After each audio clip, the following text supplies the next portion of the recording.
देखिए, इस वक्त की सबसे बड़ी खबर हम आपके सामने लेकर आए हैं। बिहार में स्टेट हाईवे, बड़े पुलों, बाईपास और सुरंगों पर टोल टैक्स लगेगा।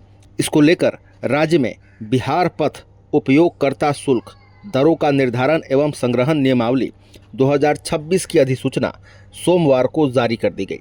इसके साथ ही राज्य का टोल टैक्स नीति प्रदेश में लागू हो गई। 2 लेन से अधिक तथा 4 लेन से कम के स्टेट हाईवे पर तय राशि का 60% टोल टैक्स लगेगा। 4 लेन तथा इससे अधिक चौड़ी सड़कों पर तय राशि का 100% टोल टैक्स लगेगा। इसी प्रकार मध्यवर्ती लेन यानी कि 5.5 मीटर चौड़ी सड़क पर 50% टैक्स लगेगा।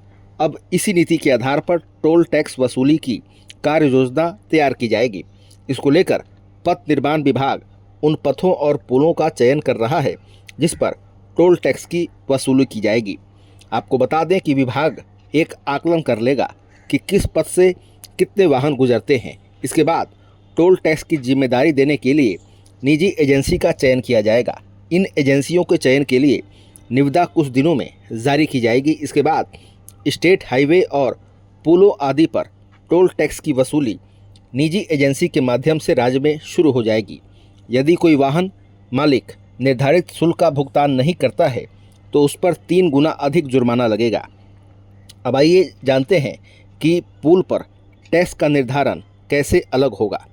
पुल पर टोल टैक्स का निर्धारण उसकी लंबाई में 10 गुना कर दिया जाएगा। यानी कोई 50 किलोमीटर सड़क है, उसमें 5 किलोमीटर लंबा पुल और 45 किलोमीटर सड़क का हिस्सा है तो उस पर कुल टोल टैक्स 45 + 50 अर्थात 95 किलोमीटर पर तय होगा। अब आइए जानते हैं किस तरह से लगेंगे शुल्क।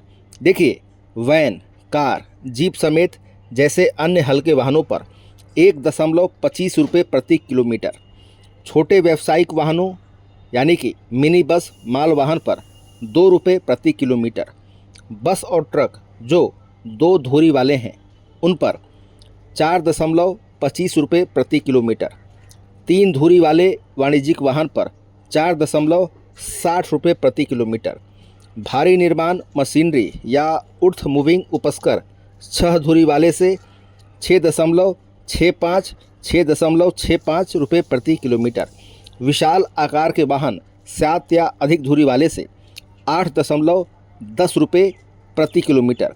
अब आइए जानते हैं कैसे कटेगा पैसा। देखिए, वाहनों से टोल टैक्स की निर्धारित दर गाड़ी में लगे फास्टैग या अन्य स्वीकृत इलेक्ट्रॉनिक प्रणालियों के माध्यम से ही कटेगी। विशिष्ट श्रेणियों के लिए छूट एवं पात्र उपयोगकर्ताओं के लिए रियायती पास एवं बहुयात्रा रियायतों का भी प्रावधान किया गया है। इसमें बिना फास्टैग वाले वाहनों के मामले में अधिक शुल्क और अधिक भारयुक्त वाहनों के मामले में भी अधिक शुल्क लेने के प्रावधान किए गए हैं। अब आइए जानते हैं कि किन वाहनों से नहीं लिया जाएगा टैक्स। 2 पहिया, तिपहिया, ट्रैक्टरों और कंबाइन हार्वेस्टरों और पशु चालित वाहन। हालांकि यह भी कहा गया है कि यदि सड़कों पुलों के स्थान पर कोई सर्विस सड़क या वैकल्पिक सड़क उपलब्ध होगा, यह छूट नहीं मिलेगी। तो इस प्रकार इस वक्त की सबसे बड़ी खबर में हमने आपको बताया है कि बिहार में स्टेट हाईवे पर भी लगेगा टोल टैक्स, किस गाड़ी के लिए कितना देना होगा, किन वाहनों को छूट मिलेगी, तमाम चीज़ों को लेकर विस्तार से इस विशेष रिपोर्ट में बताया गया है। फिलहाल खबरों में इतना ही। बने रहिए दिलचस्प बड़ी खबरों के लिए द के साथ। आपको हमारा वीडियो पसंद है, लाइक शेयर कमेंट जरूर कीजिएगा। आपने अभी तक इस चैनल को सब्सक्राइब फॉलो नहीं किया, कृपया तुरंत कर लें। धन्यवाद।